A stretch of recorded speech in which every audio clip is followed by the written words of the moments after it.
world. It's just the power to charm. Still standing in the wind, but I never wave bye-bye. But I tried.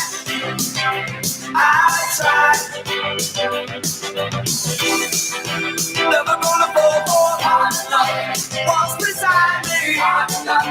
Walks on by, hard enough. Gets me to the church on time. Church on time. Terrifies me. Church on time. Makes me body. Church on time.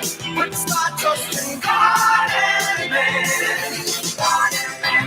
No confession. God and man. No religion. God and man. Don't believe in modern love. Modern love. Modern love. Modern love. Modern love.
Things done. I catch a paper boy, but things don't really change. I'm standing in the wind, but I never wave bye-bye. But I tried.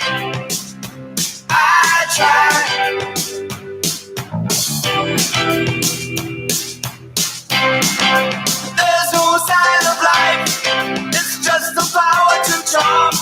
I'm lying in the rain, but I never wave bye-bye. But I tried.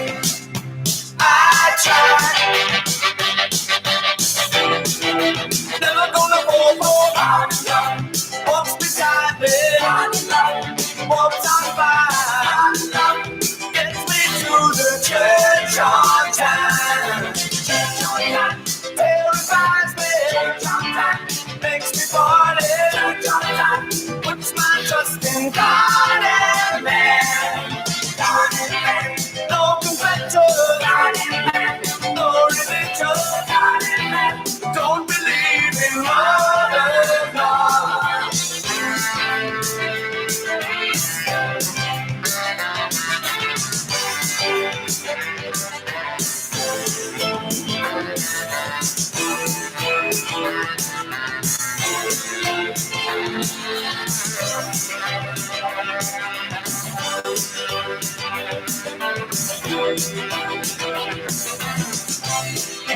It's not really words, it's just the power to charm. Still standing in the wind, but I never wave bye-bye. But I tried.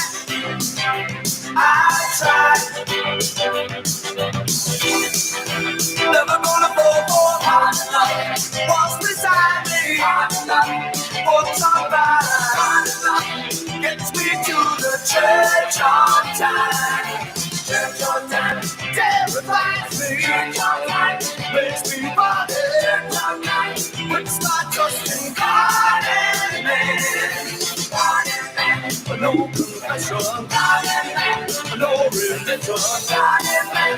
Don't believe in modern love. Modern love.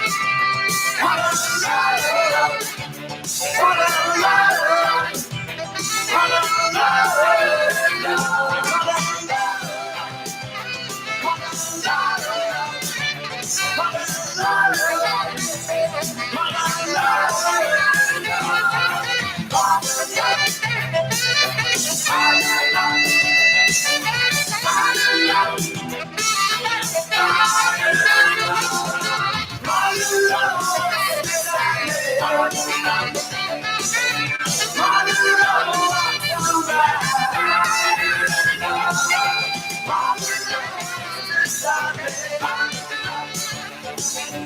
I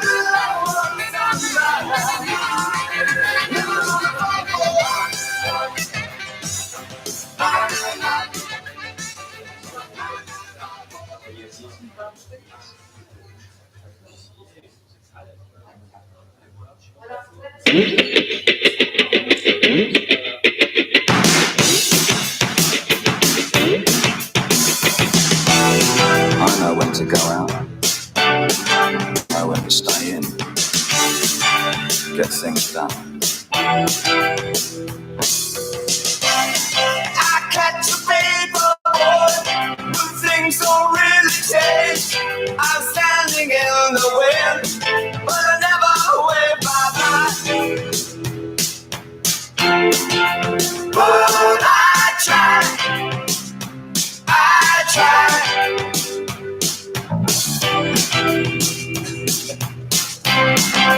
There's no sign of life, it's just the power to charm.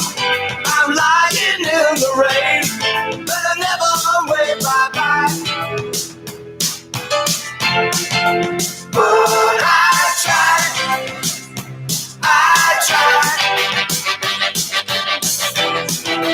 Never gonna fall, walks beside me, walks on by, gets me to the church on time.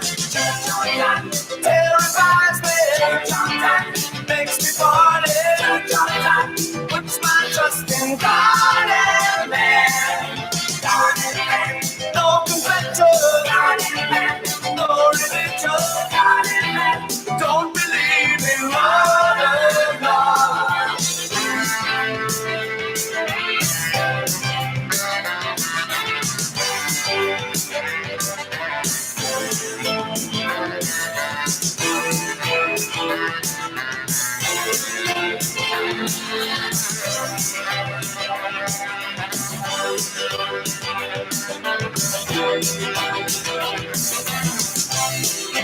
It's not really work, it's just the power to charm.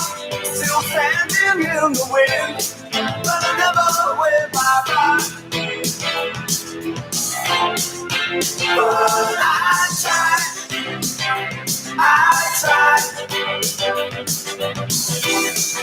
Never gonna fall, walks beside me, walks on by, gets me to the church on time. Church on time, terrifies me, makes me bother, puts my trust in God and man. No confession, no religion, don't believe in modern love.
I know when to go out, I know when to stay in, get things done.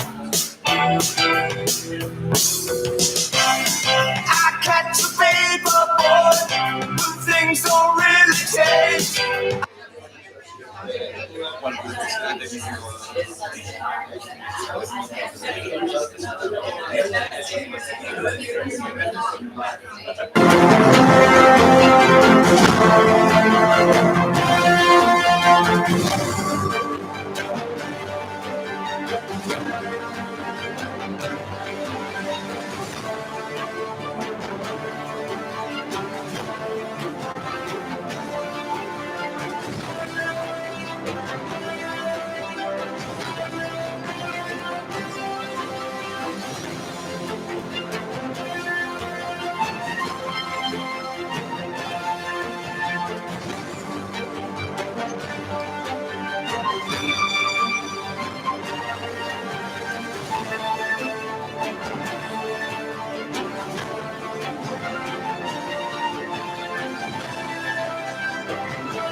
Well, good morning.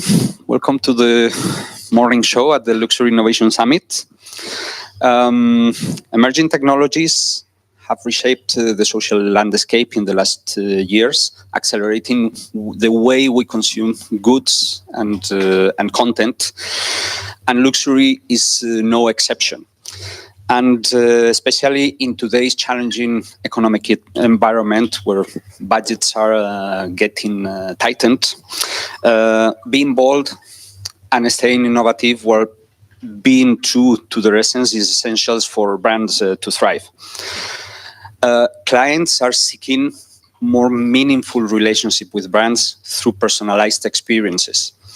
And brands can forge these relationships with clients. The brands that can forge this relationship with clients will increase the chances of success.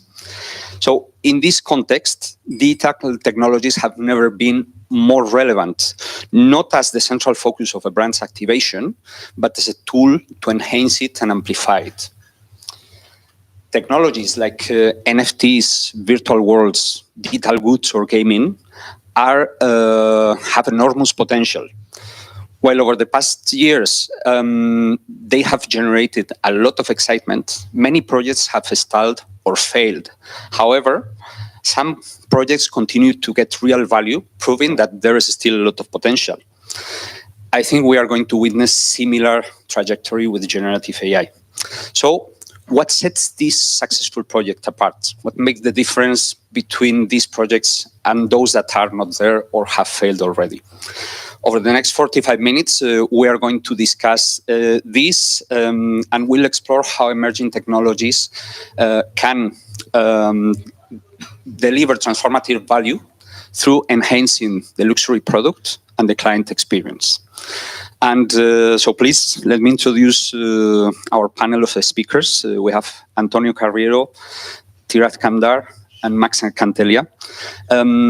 I'll let you introduce yourselves for a brief minute. Good morning, everyone. Antonio, I've been working for a few years for Richmond and Breitling. I'm always in charge of digital and technology, spanning between what is the very, very techy side and also the business side. Hi, I'm Tirath Kamdar. I was most recently the global general manager of luxury at eBay. Prior to that, I've been in the world of private equity and venture capital, primarily looking at different digital emerging technologies and how consumer experiences are going to evolve through that. My name's Max Kantelia. I'm CEO and founder of Zilliqa Group. I'm a lifelong entrepreneur, probably for more time than you've been alive. And I'm very, very pleased to be here today. Great. Thank you, Max. So we are going to start with you. What do you think metaverse and blockchain technologies matter to the future of luxury? I think that these technologies matter greatly to the future of luxury. And I'll tell you why. Firstly, I think that blockchain technology allows ownership of digital assets. And that, I think, is fundamentally very, very important because in Web3, ownership of a digital asset is as important as a physical one.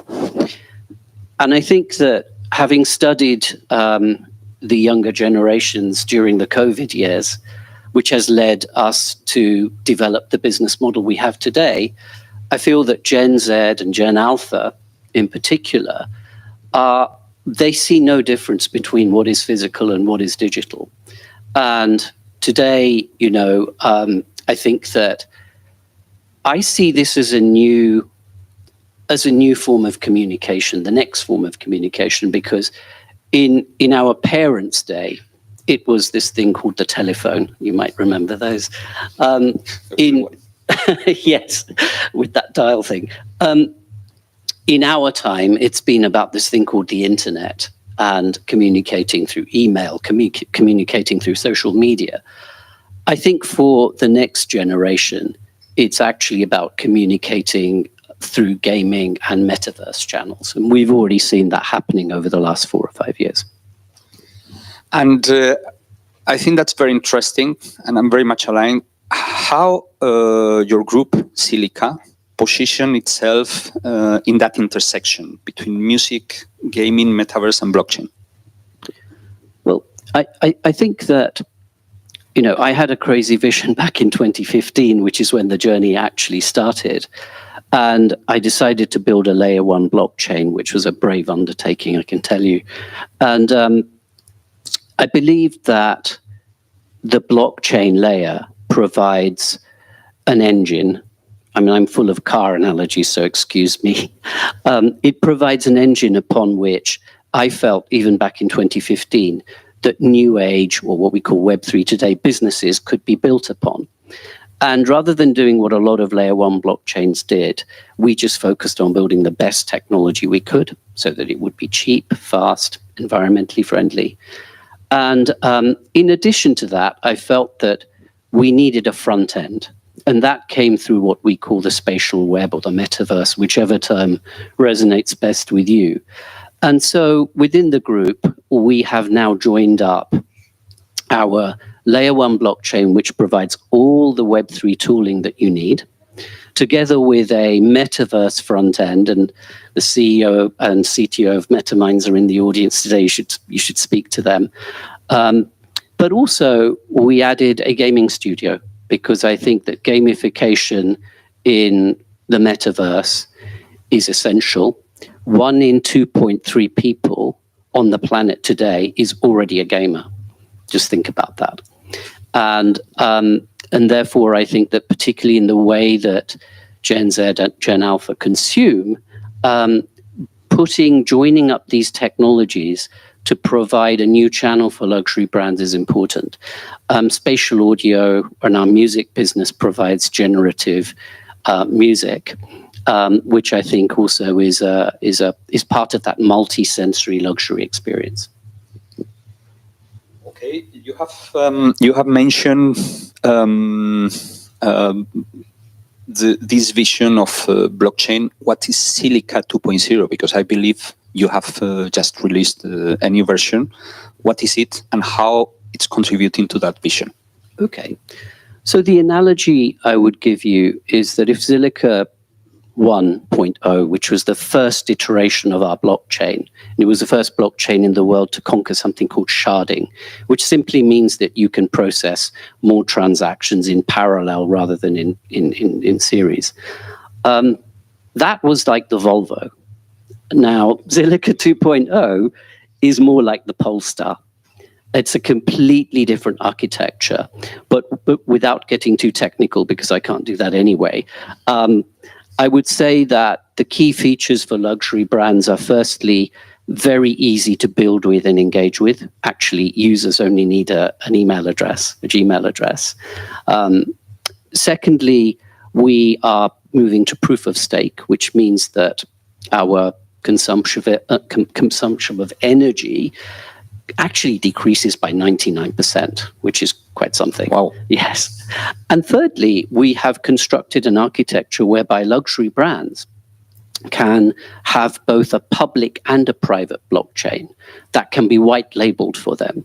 This means that things one does on a public chain can happen quickly, easily, but there are also aspects of the blockchain, for example, authentication or supply chain management, that are better suited to a private chain.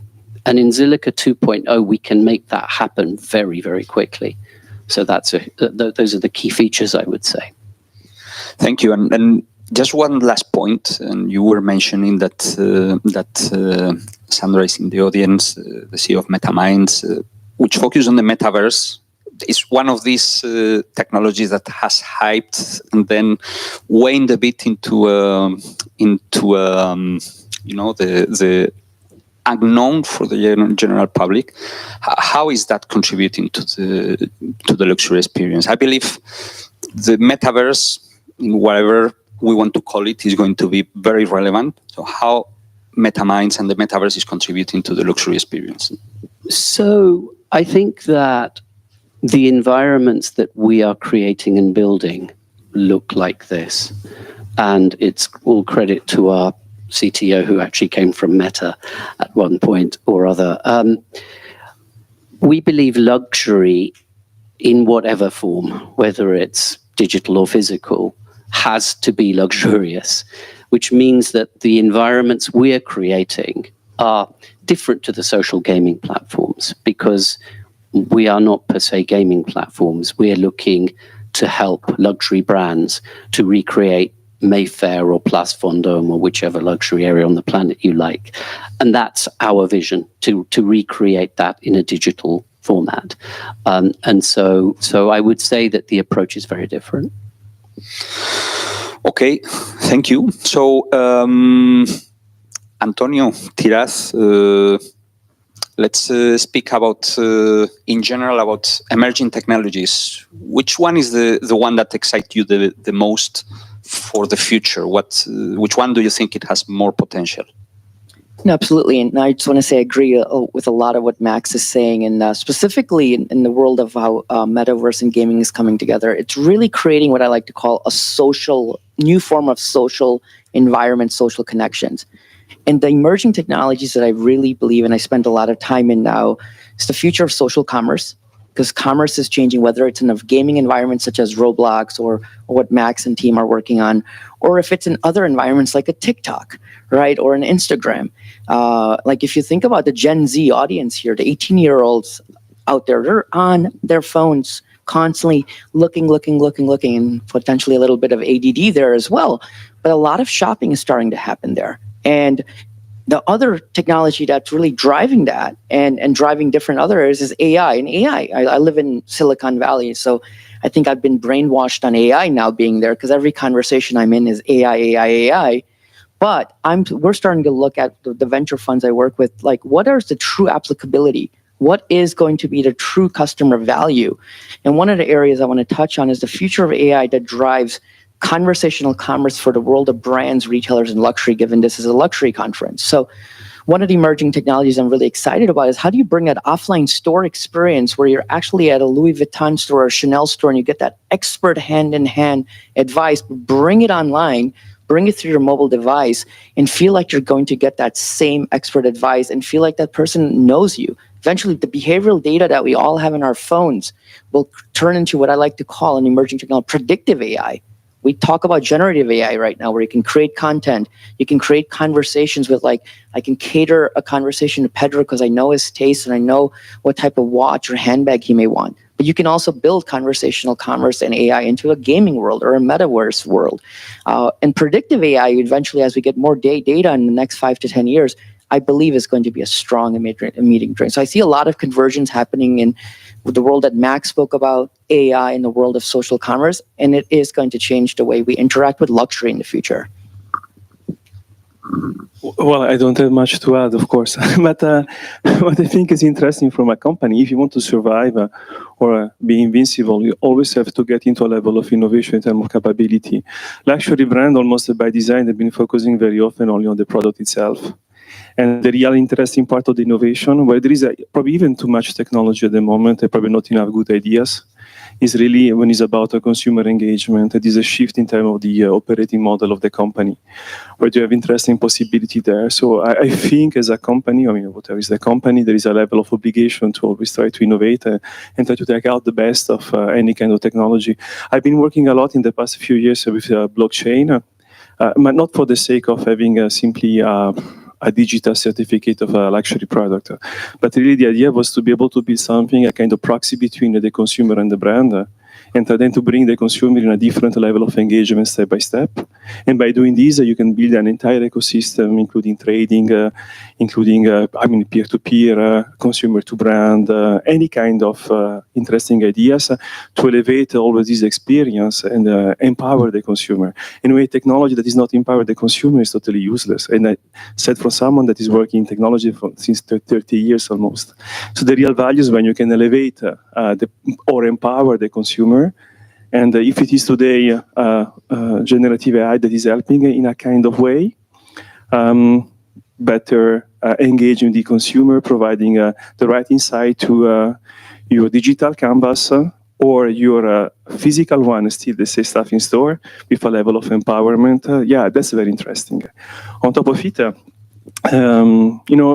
in the companies, very often CFOs, or the bad one, they try to find the verticality of an investment and the return, a smart one. And I had the chance to work with a couple when I was on the Richmond side. They see the return on the global capability. We've been working on a set of blockchain when I was on the Brighting side. We didn't really think about finding immediately a return on this specific investment by simply activating those digital twin of our product. The value still in the physical one. But then we have been building other capability like a subscription model where we needed to be able to buy back product to be able to bring in the journey with a level of validation and a level of transaction. So simply the data we were collecting about the consumer engagement and simply using this data for a better targeting in the classical, I would say, ecosystem of digital advertising was more than enough to compensate any kind of investment. So again, innovation is critical to be successful, also to attract some talents in the company. And then the way you connect all the dots to build a real level of change or game changer for the company is even more interesting. And what do you think about data specifically? Do you think Tirath was speaking about predictive AI, and that only works with data? Do you think we have quality data today? Companies have it, or? Okay, so on this I have probably a different point of view. Companies in general complain they don't have enough data, always.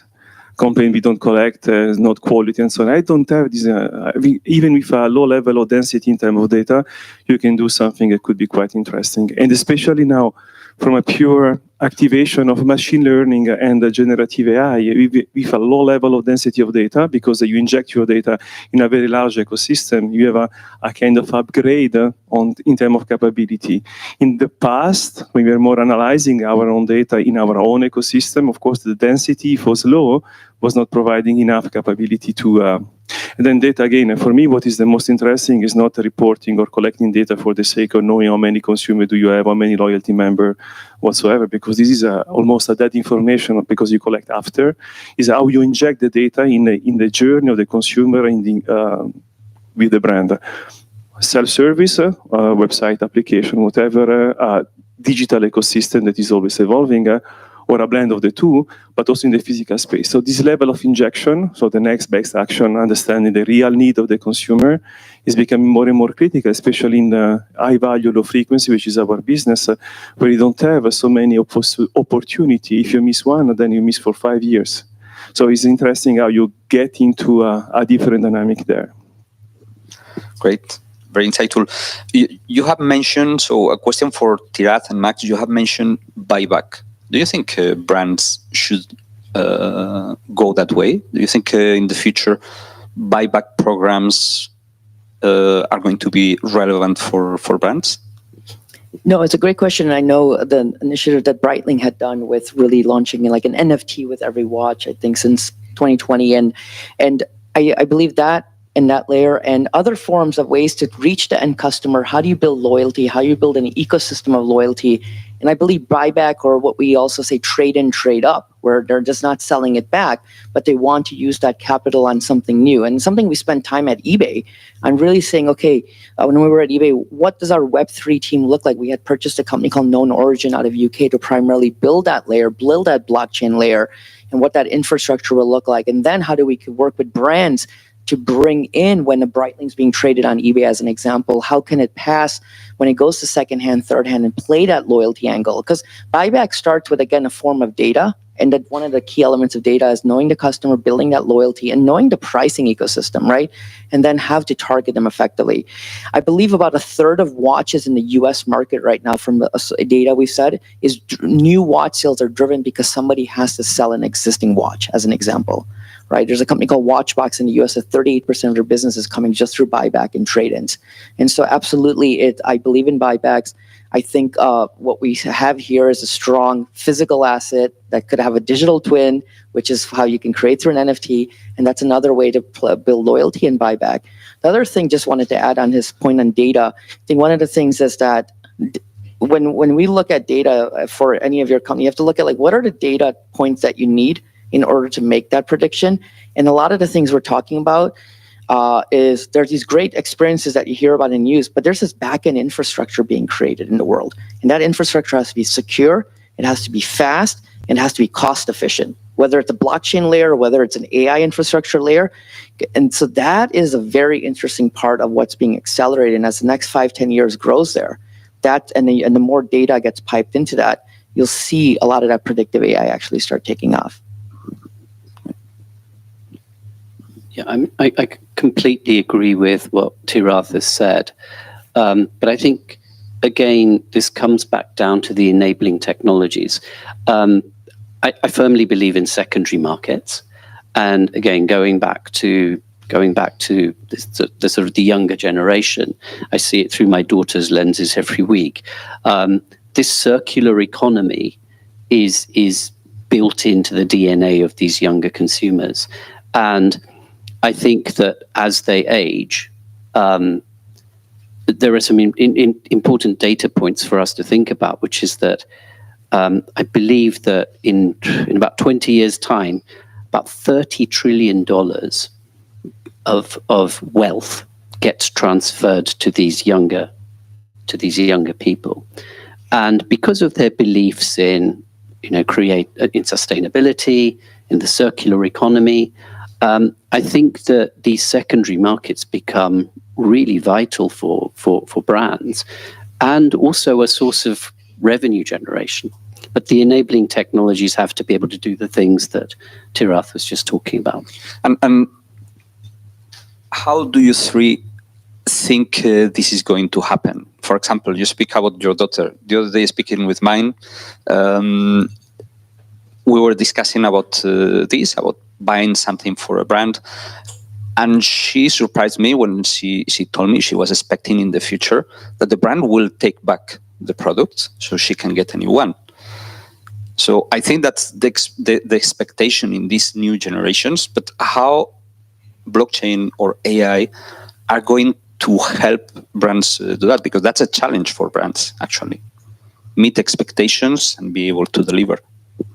Well, I think, again, going back to the fact that, and I'm sorry to go on about the younger generations, but I really do believe that one can't argue with demographic. One can argue about whether the Chinese consumer comes back or the Indian consumer becomes the focus point, but we cannot argue with demographic. And coming back to that demographic point, I really do believe that. I'll give you an example. So, sorry, talk about cars again, but the average owner of a Rolls-Royce has dropped from circa 60 to 32, and this is incredible. And whether you're on the streets of London or Dubai, you will see that. And they drive; they're not driven. However, your 32-year-old or your young car owner actually doesn't drive very much because it's bad for the environment.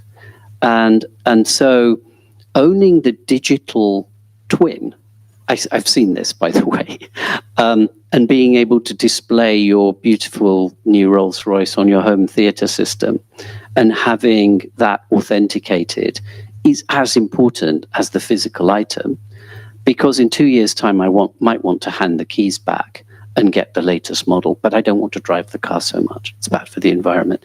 So I think that these are important data points. Yeah, I'll just quickly touch on another angle here, because you asked a question on how AI will drive it. I think, Pedro, it comes down to personalization to that younger generation. The way you target Max's daughter may be very different than how my daughter in the future will get targeted, and other children, right? Because it will have some type of automated natural learning system that will learn from your behavior through your phone behavior. And then, yes, through that sustainability angle, we'll be able to make different types of content to them that could be very different than his daughter, as an example, right? So just wanted to add that. Yeah, so when I said buyback, it was not a classical buyback program. The idea was to be able to provide a level of additional disposable income to a potential consumer. What we've been assessing in the market, especially for the American market, we know 40% of the watches are sold or can be acquired because there is disposable income coming from a previous sellback. So in reality, this is very interesting. And what we wanted is to be able to engage with existing owner of the watches without knowing them. When I say the low data density, we didn't have no idea where were the customers. But through this certificate, we knew they had bought somewhere this watch.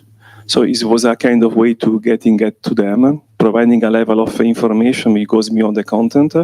Content is not enough to engage with a consumer. You need a level of concrete call to action. Even providing the value or the tradable value of your product is interesting. You can, if you think about a wallet where you have a multiple brand proxies inside, then you can even build a new full derivative economical system if you think about it. You add a Breitling watch to a Rolls Royce in the same wallet. No, it's not a joke. You can really think about a different level of economy. It's more an economy that is empowering the consumer in a totally different way. Personalization, of course, is very critical. I mean, after 25 years of digital, I mean, you are not anymore the same person. You expect something that is always very specific to you, that is empowering you as a person. We are all different. And any good technology that is helping in this direction has to be at least assessed and eventually activated, depending of what is your operating model, but that's very critical. I mean, the unicity of the consumer is something that is very specific to the luxury ecosystem. Yeah, and you have touched a point that I think is interesting, and I'm going to link it with something that we discussed previously, because Tirath, you have mentioned social commerce. What you have mentioned, Antonio, is the how using buyback to cater clients to enable them to replace the product and to renew their portfolio. But you have also mentioned changed, and I think people evolve through their lifetimes, of course. But then for global brands, it's also challenging to cater different people in different regions, because I think the cultural mindset minds a lot in the way we consume and we interact with brands. How do you see these technologies handling that challenge as well? First of all, I'm really a believer of the localization of the engagement. I mean, when you think about, first of all, we all live a kind of a digital and physical life in the same time. We don't really make any more the difference between what is physical and digital, but still in my generation and most of you know what is the difference. If you remember, there was an advertising of Budweiser in the late 90s, and those guys on the phone calling, saying what you're doing, and so watching TV, blah, blah, blah. You remember? So they were still on the phone and try to connect, decide something together. If I look at my nephew today, he's 11 years old. When he has to talk to his friends, he's playing a video game at the same time, then he's talking and so on. So they have a kind of physical life in a digital ecosystem. And for him, I mean, for this generation, it's very normal that everything is happening there. For me, it's not normal. I can see it, I can understand it, but it's not part of my way of doing it. Now, if I add on top of it a level of localization from a cultural perspective, a culture is not only Asia versus Western countries, but it's really the way digital has been initiated in a very specific ecosystem and has set a level of expectation. You have to be able to localize this level of technology. Think about simply the blockchain wallet, whatever that you have on your mobile phone today and so on. If you do something like this in China, it will never work. You have to inject this capability into the ecosystem of one of the two giants, Tencent one side. So with a level of localization on the capability into the WeChat ecosystem. Or on the other hand, you have to think about Alibaba with the ANT ecosystem, payment solution, where there is a level of blockchain support. So the same solution that can provide the same level of trust, awareness between the consumer and the brands, activating in the Western countries, the same activation will never work in China and vice versa. So as you speak the language of your customer when you meet a customer that is different than you, but you have to do a level of localization on your technology to still be relevant in what you are building. And that's, I think, is also very important. Complicated for luxury brands that are very often very centralized. And I think what is decided between Geneva, Geneva, Paris, and London has to be set everywhere. Doesn't work this way. Yeah. What do you think, Tirath? What's just your take on that?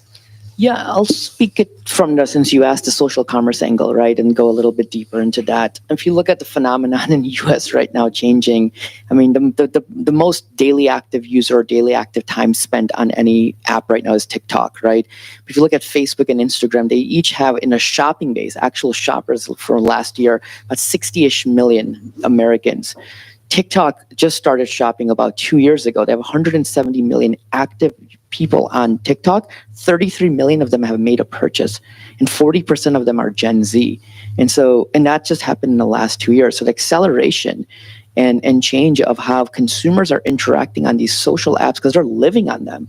And as a result, the algorithms and the personalization angle now and localization is getting smarter and smarter to target you to know you are at a buyer journey. I should now show you a specific handbag or a specific dress.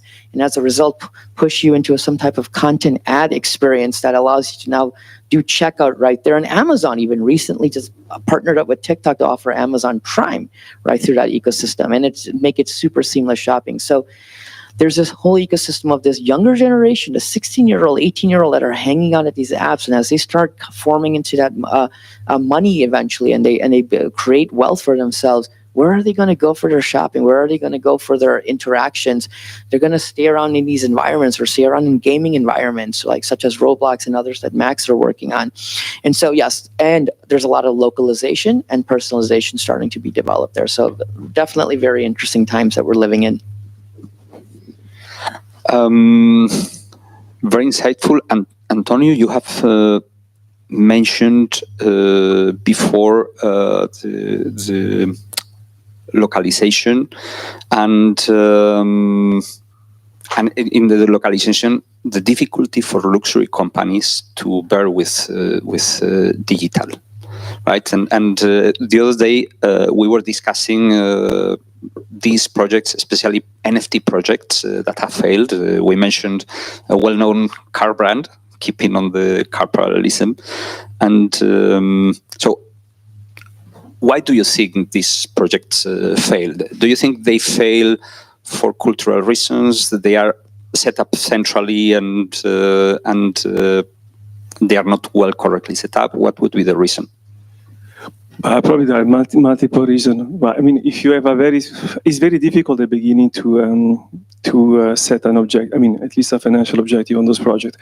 What could be very complicated for a brand is if there is this, let's say, gimmick around the technology itself, it's just for the sake of testing or doing or checking, but without really understanding what could be the value for the consumer or for the company itself.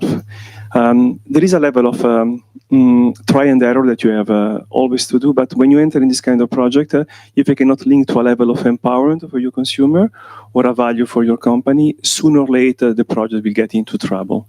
Or you miss the support of the entire organization to make it happen because nobody understands what the hell is happening, why you're doing it.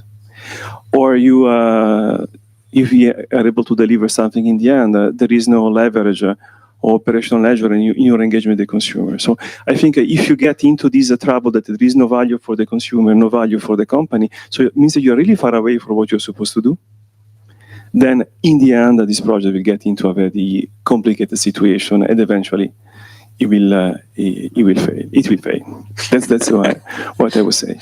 The other element is very often people, they start with super big plan, over governance around it, a lot of visibility and so on.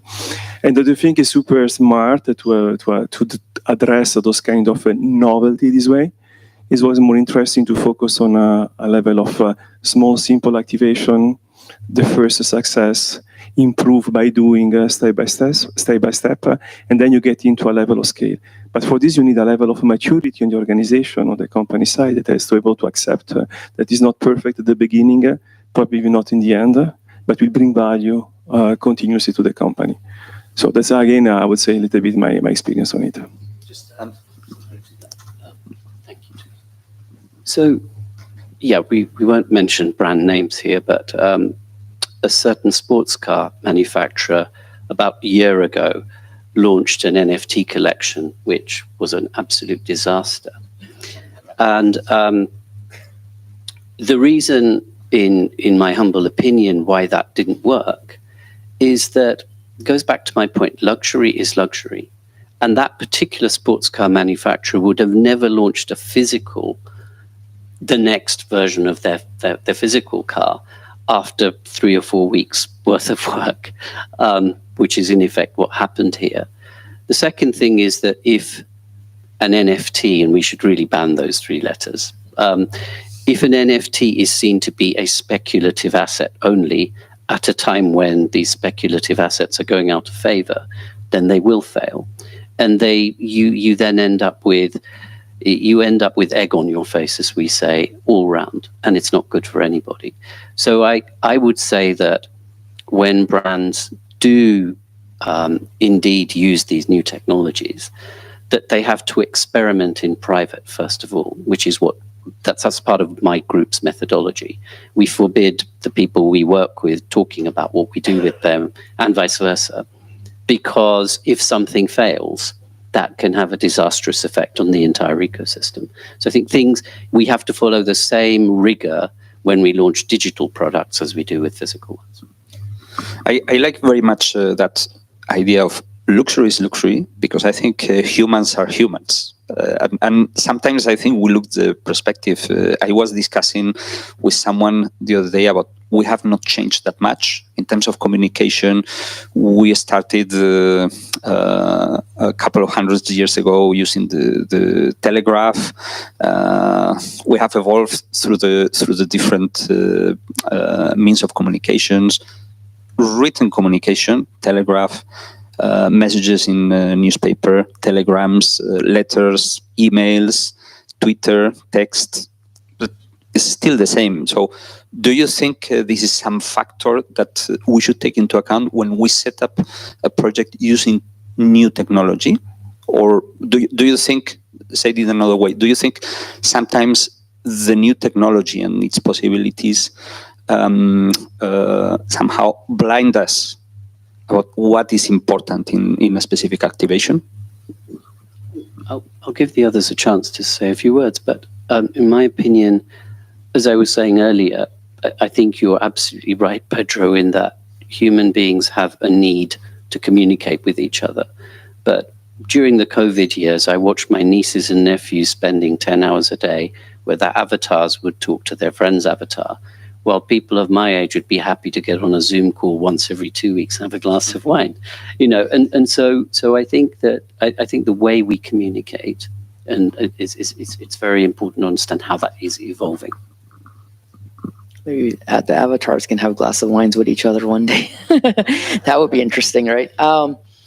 Just to add to some interesting point you said, like, are we blinded by emerging technologies? And living in the Bay Area, and I've spent so much time on a weekly basis with different startups and funds, and there's too much push versus pull. And what I mean by that, things are just being built, engineering driven, throwing out there, think it's like coolest technology, which some of it is, but some of it doesn't really have true applicability. And so the way I look at it is start with the user in mind, right? And try to rapid prototype test within closed environments, to Max's point, and understand the value proposition and why are you doing something you're doing and why are you prioritizing this over that, right?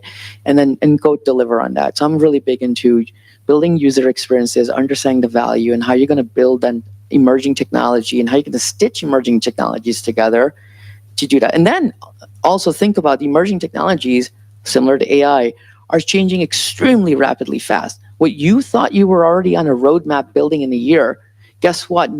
New types of code bases are being created. ChatGPT and OpenAI keeps launching updates all the time. So now you're like, oh, I built this, but now I have to reiterate and keep building this. So your investment doesn't stop and it will never stop. So once you start, it's a long journey. And I think people are doing it because you have a true belief in it right now. But I would also always make sure you understand the value you're trying to create and start from there. Well, yes, of course. I cannot say more than this. The value is critical to be successful. Probably something also interesting. Luxury brand has been really focusing a lot on the product itself. You still have a complete control. And the fact that in the last 20, 25 years, there is less and less control on how the consumer wants to engage with the brand. Before it was really very, very channeled. You could really say, okay, you want my product, is where you have to come. You can find only advertising on paper. You have to come to the physical boutique, and I will tell you what is good for you. In the last, thanks God, in 20, 25 years, so you're really seeing this control moving out from the brand, getting more closer to the consumer, the ecosystem of the consumer, not only individually. And in the end, also the way you sell or the way the consumer is buying is more or less deciding. Talking about TikTok, we've seen a lot of a drop of traffic from classical website to TikTok for the American market. Not the same in Europe, a little bit in Germany, but not everywhere. And of course, so there is a new demographic. You said you cannot control the demographic, or the audiences are moving there with a different level of expectation. So how slow are brands to get into this dynamic, and how strong are brands to avoid this dynamic, to bring the consumer still where they want? And that could be a kind of interesting challenge for most of them. Yeah. Well, we are about to finish, but one last question for the three. Hype versus long-term. What should be the choice for brands when thinking on an activation and when choosing a partner, right? Because the ecosystem, it's full of hyped expectations and companies. So what should a brand prioritize? Luxury brand have a very strong equity. So to screw a luxury brand is very difficult. Even bad management are not capable to kill a luxury brand. The equity is so big and so long. So you can. I'm saying this because if you even test something, you try to figure out what is the value in the short term. It's difficult that you really negatively impact your brand. But then, of course, you have to aim to something that is bringing value on the long term, which means you have to have the right screening criteria to pull down something very fast if it doesn't work, and not just keep it because for the personal elevation. So this capability to test and then pull down, it doesn't work, and when it's working, then bring at scale is where you have to control in your governance as a company. And this probably, if you make it quite well, you can build almost something that is quite invincible from a luxury perspective.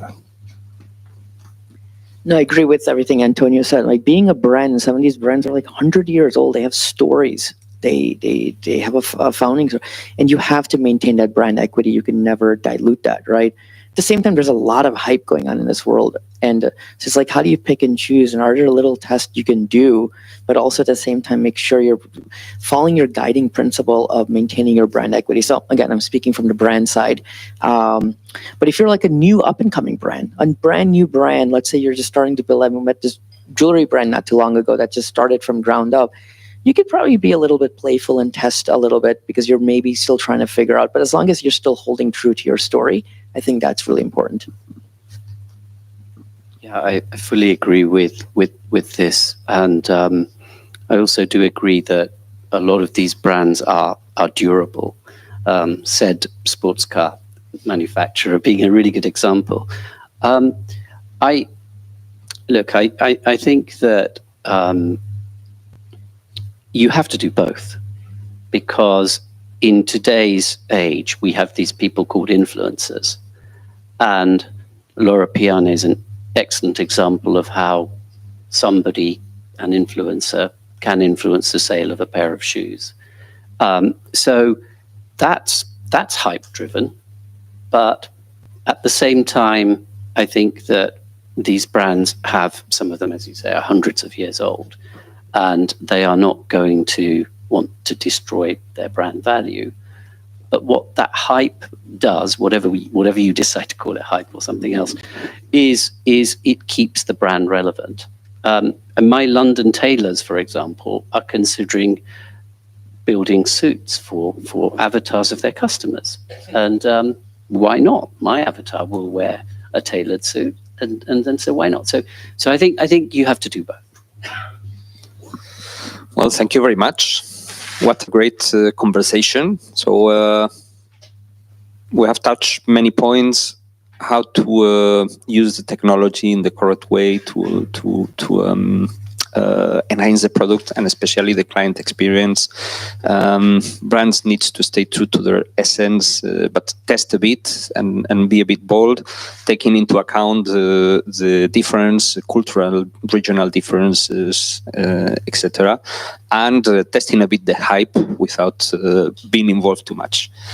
So thank you very much. Please, a big applause for our speakers.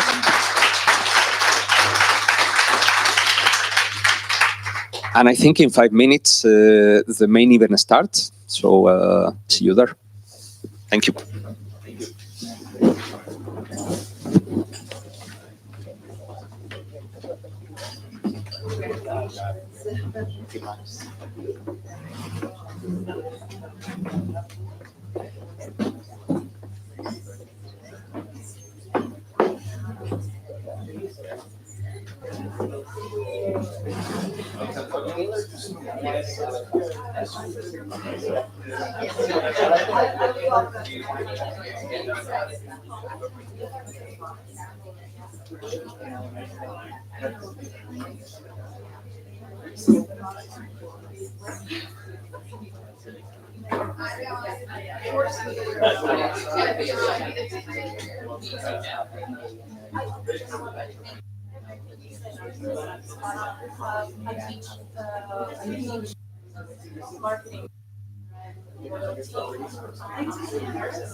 So where's your fabulous accent? I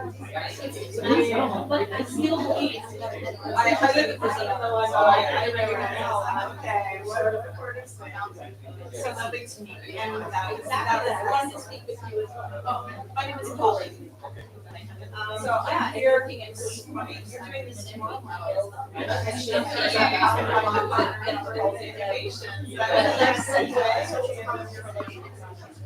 That was really awesome. I wanted to shop.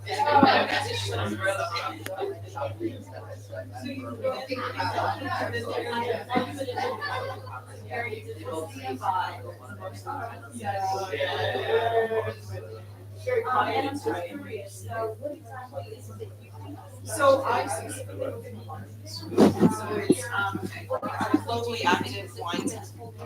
Wine tech. Because